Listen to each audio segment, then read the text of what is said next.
Hey, what's up guys, aarava here, and welcome back to another episode of my F1 2020 My Team Career Mode, episode number 48 today for the Chinese Grand Prix in Season 3. If you guys did miss the previous one at Hanoi, then be sure to go check that one out before you see this one. But heading into this race weekend, we've got plenty of time on the activity timeline, so going to fill that up with as much activities as we can. We've got our kind of misplaced invitational events, so that's going to break apart the events. We can only do a 3-day, and then we can do potentially a 2-day, and then I think just about squeeze in a 3-day. Yeah, then we've got 5 days between, so we can try and squeeze those in. But we're going to be talking today at the start of this episode about upgrades now. We have a lot of resource points. We've got over 4,000 actually. I said last episode I wanted to use that race as a tester to see how this ultimate engine power upgrade fared with the car, if it meant that we needed now more downforce to cope with that extra power. That obviously goes every time I press the throttle pedal basically, so mid-corner, on the exit corners, even the entry, the brake zones change a little bit. So do we need more power? Do we need more aero? Or do we need potentially another brakes upgrade for the chassis? And it was okay at Hanoi. I think we had an okay time. Obviously, Verstappen had a really good time, but me as an individual, I felt like there probably could have been a little bit more grip at times. So we're going to go ahead and purchase both the front and the rear major downforce upgrades on either side of this tree here. So hopefully they'll come in at the same time. That'll be a nice balance to it, because obviously it's always kind of weird when you only have a rear downforce upgrade and not the front, because you feel like the entire thing's out of whack, especially when it's a major upgrade. You kind of want them to come at the same time, I feel.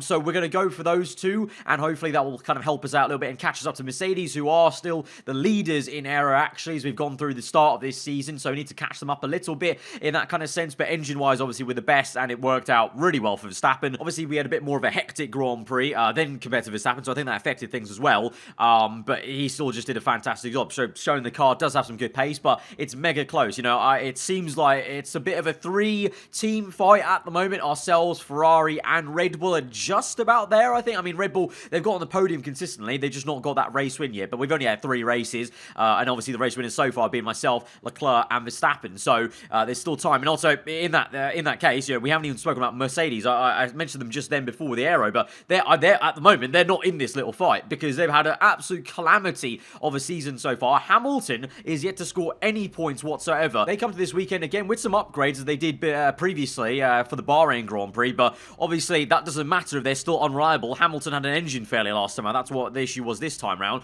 But, it won't matter if they can't get that car home. And then also they just keep having issues in the race. Just a combination of, bad luck, I feel, but also genuinely looks like their race pace is a little bit odd. And also the AI of Hamilton, for sure. He's making so many mistakes. It's so unlike him, as I've said many times. So that's all factoring to them at the moment. They're in a battle with AlphaTauri and Renault in the championship. So very interesting times with only 3 races gone, and we've still got so long to go. And that just means some more juicy storylines, hopefully, that will be made in this season. But so far, I'm loving the story that's being formed right now. We're going up against my current teammate, my former teammate, and then also my championship rival from last season, Leclerc. But going into this race, hopefully some good pace. That back straight's going to be really good for us, I hope. But as it stands in Q1, I definitely had a lot of time to find against Verstappen. He's up there. Bottas showing that upgrades are maybe coming through for Mercedes, but Hamilton quite far down the order. But it's all rather close, but we've got a lot of time to find. But as usual, Q1, always the time to kind of, just get in the groove, basically. And then Q2 and Q3 is where we really turn up the heat. But in Q2 then, we get a nice little toe off Bottas there on the entire back straight. So I was hoping that was going to help me out a little bit, but it wasn't a very tidy lap, I must say, in Sector 1. And here you're about to see also some understeer kicking in just a little bit wide there for my liking, and lost some time and across the line. And it's only enough right now for P10 as we're in the last part of this session. And we have to go out again because we're definitely going to get toppled by, well, probably either Albon or Perez. I mean, Perez definitely in the AlphaTauri. They've been showing some improvements as of late. So already you can see how much time I gained there. Nearly 4/10 in just 2 corners. That's how poor that first sector was for me, and sloppy on the first run. Across the line, so much time gained, and we're up into the top 10 shootout. P6 with Verstappen tops the timesheet, so he's looking quick once again, it would seem. That's a lot of time to Sainz, actually. So let's see if that same performance might carry over into this final part of qualifying. But Sainz showing Red Bull are looking okay, or at least in the hands of him, because, again, Ricciardo, we had this in the race at Hanoi. Ricciardo just fell away at Hanoi once Sainz overtook him, and again, you're kind of seeing the glimpses now. Sainz has really gone to Red Bull Bull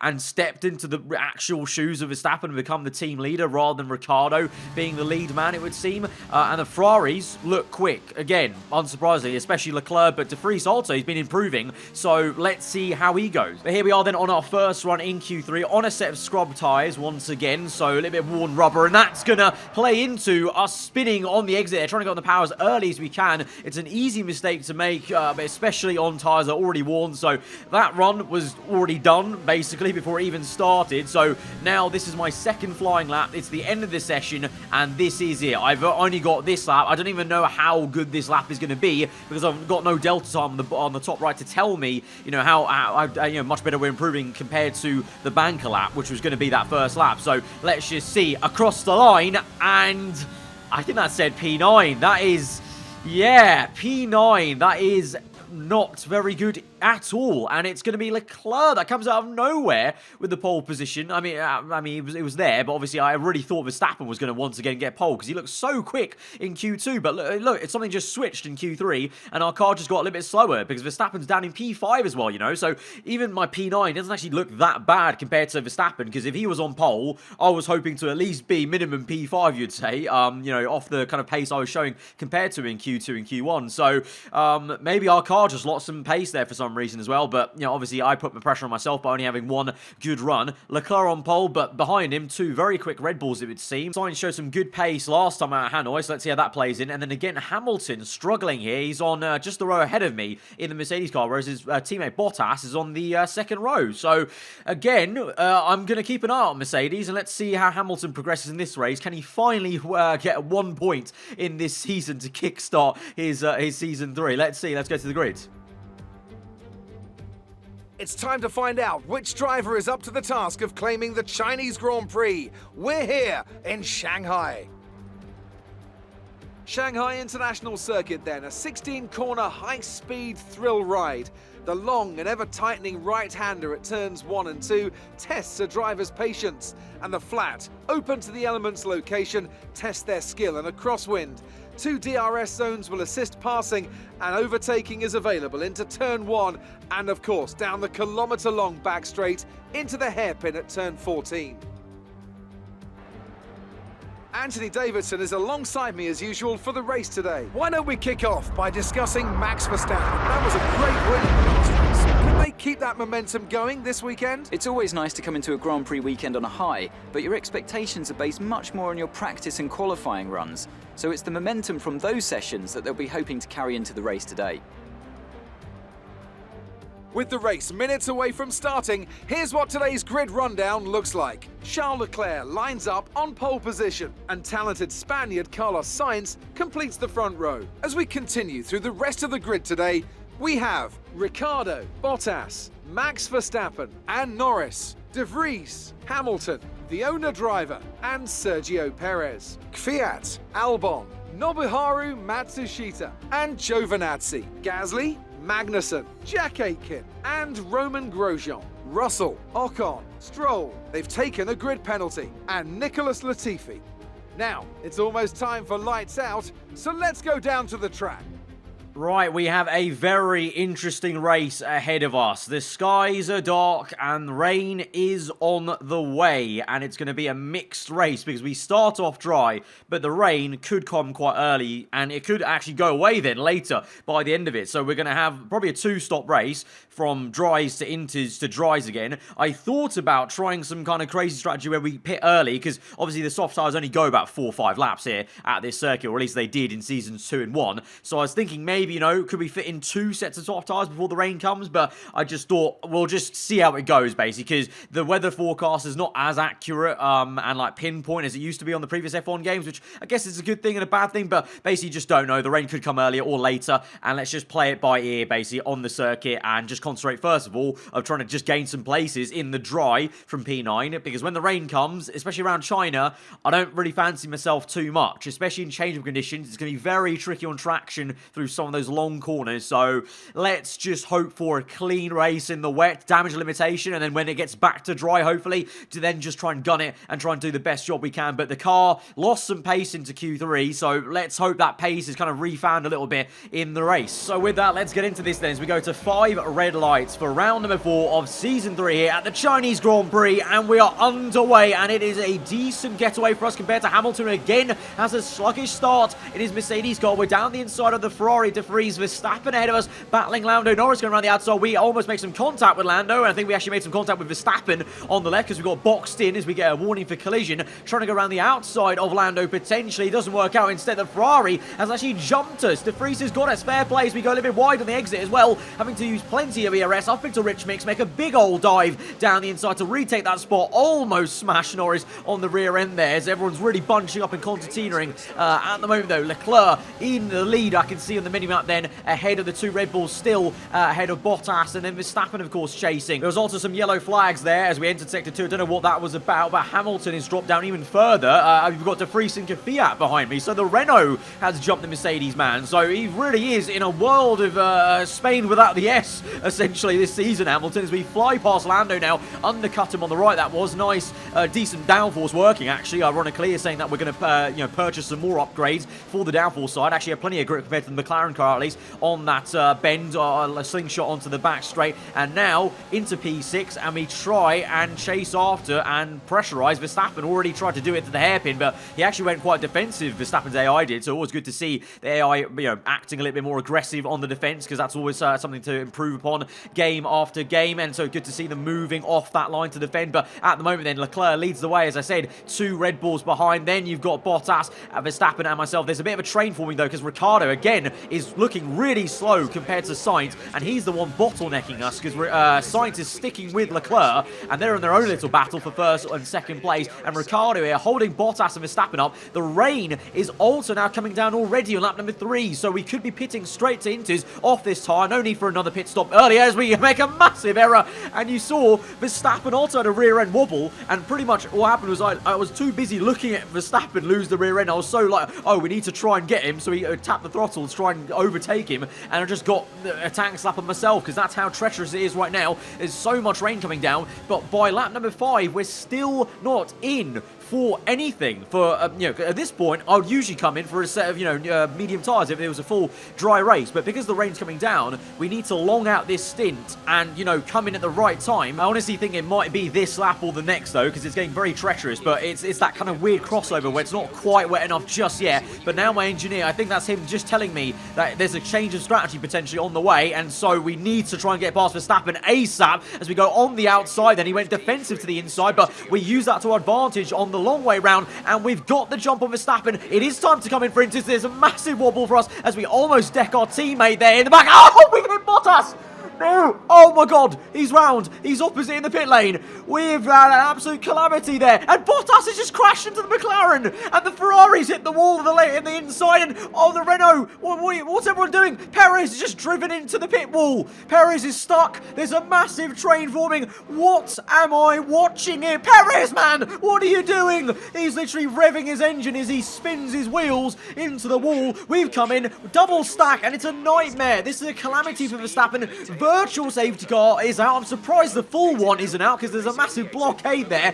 But I've just not only done myself dirty with the front wing change, I've finessed Verstappen, because he had to double stack behind me. That would usually be fine, but because I had to do a front wing change, even longer. But this is the onboard then from Verstappen, how much of an issue I was having in the wet. But then we just I just looked back at the complete wrong time. But because of that massive rear end wobble, I genuinely thought I may have hit Verstappen, so I just wanted to check behind me how far of a gap I need to leave entering the pit lane. And on top of that as well, I was just confirming to myself that he was going to double stack with us, because I thought that at the time, as I overtook him, that he's going to have to double stack behind me. But in doing so, I just didn't. I should have been looking forward, basically. I got it all crossed up. If Bottas wasn't there, I would have just fully gone into the wall anyway, though, because I came in with so much speed. I should have started braking way earlier, but this is on board from Bottas as he hits the McLaren, then gets reset. The game resets him. But yeah, that is the off-board shot, and wow, that is a really work of art, that was. And then yeah, he's left facing the wrong way, hits the McLaren, and then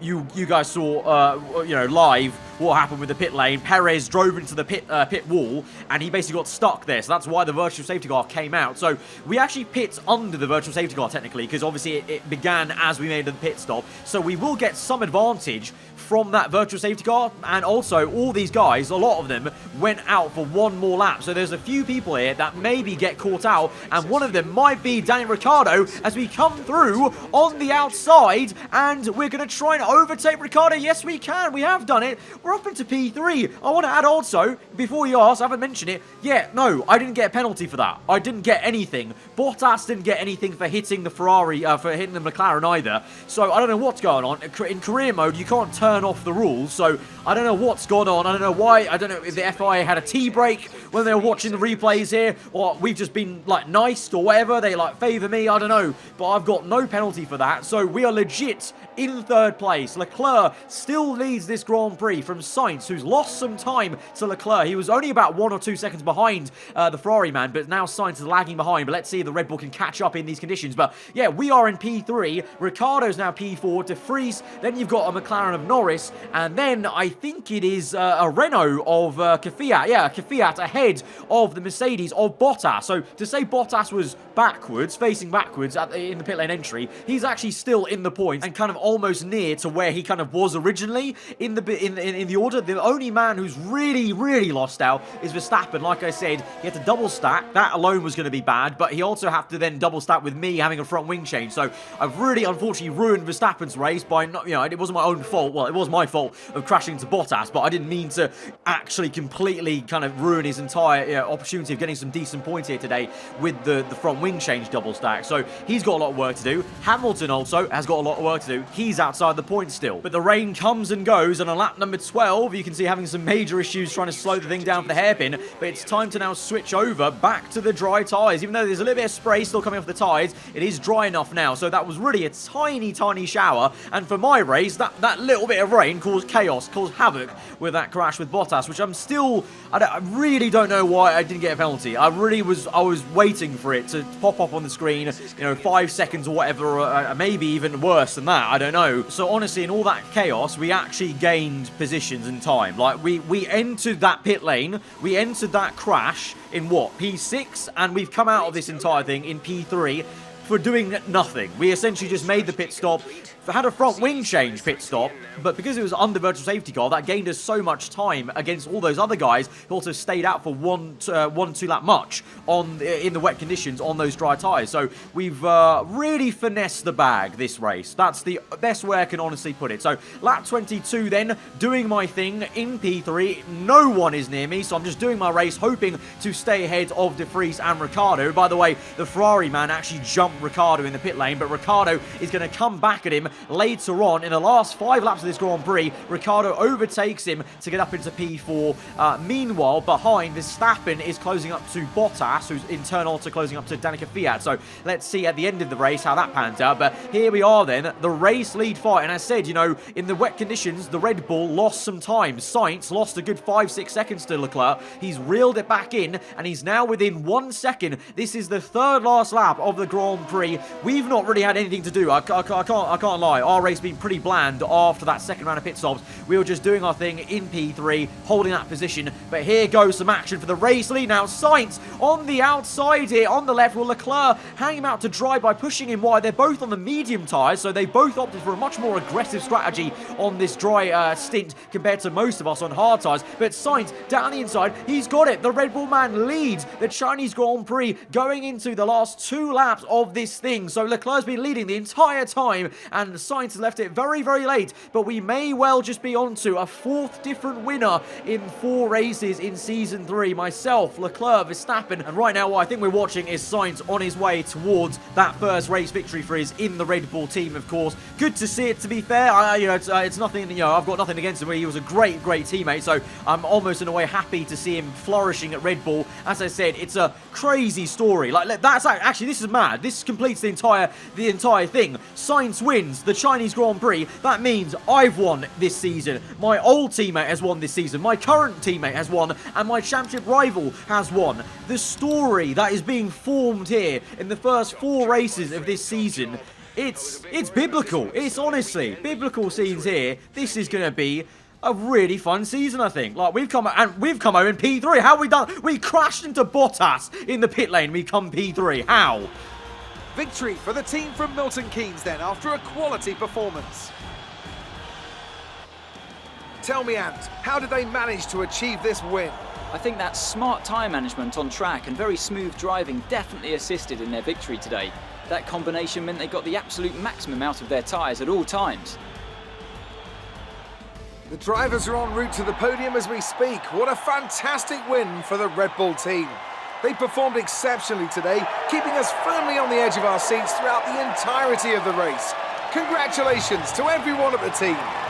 So there we have it. The Spaniard comes out on top in China and sprays the champagne for the top step of the podium. As I said just before at the race end, it really is crazy. Like, all we need now is Mercedes to actually stop mucking about, and we could have a massive battle. Like, there could be 4 teams fighting for the championship. Ferrari, Red Bull, ourselves, and also Merc. But at the moment, Merc are just not there. Hamilton does get his first point of the season. One singular point. Bottas is down in P9. Hamilton P14 in the championship. Maybe it's actually a good thing Merc are out of it, because it means it allows Red Bull, Sainz, Leclerc and Ferrari to shine, and also Verstappen when I'm not messing up his entire race. That was the only real bad part about this entire race. I felt really bad for Verstappen, messed up his entire race, but it was out of my hands in terms of I didn't mean to do it, and you know, we've got completely niced. Like, somehow we managed to crash into someone in P6 and come out the other side in P3. It's nuts, absolutely nuts. But the championship is looking very, very close. Leclerc leads the way. He's been a bit more consistent than the rest of us, but we're still there in second place now, ahead of Verstappen after our performance and Verstappen's downfall this race,